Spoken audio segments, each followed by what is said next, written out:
Tricycle driver sa Aguilar, Pangasinan, nagsaoli ng napulot na bag na naglalaman ng 167,000 piso. Kilalanin natin siya sa report. Hinahangaan ang katapatan ng tricycle driver na si Ruel Prado ng Aguilar, Pangasinan. Namamasada raw si Ruel nang mapansin ang itim na bag sa kalsada. Pinulot niya ang bag na nadiskubreng may laman na 167,000 pesos cash. Pero imbes na pag-interesan, dinala niya ang bag sa barangay hall ng poblasyon para matukoy ang nagmamay-ari nito. Hindi ko pa talaga kukunin po yun dahil ako po ay nagsasauli po ng hindi po sa akin. Mayroon man laman po o wala, ibabalik ko po.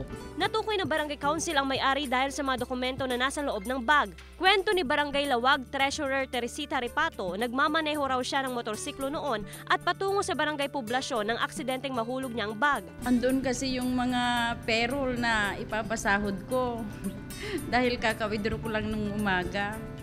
Kaya hindi ko pa naipasahod yung iba. Napawi raw ang kanyang pangamba dahil hindi niya lubos akalaing maibabalik pa ang bag na kumpleto pang laman na pera. Malaking pasalamat ko sa kanya dahil kung hindi siya, baka wala na talaga. Pang-apat pala na nakapulot siya tas binabalik. Kaya laking pasalamat ko sa kanya. Ang pinaghirapan ng isang pera na pinagpagutang ng isang tao na hindi naman po sayo. Kaya mas masarap pa pong kumain pag pinagpawisan mo. Very proud naman daw ang mga taga-Aguilar, Pangasinan sa mabuting kalooban ni Ruel. Siyempre, kababayan namin yan, di ibig sabihin, tahimik dito.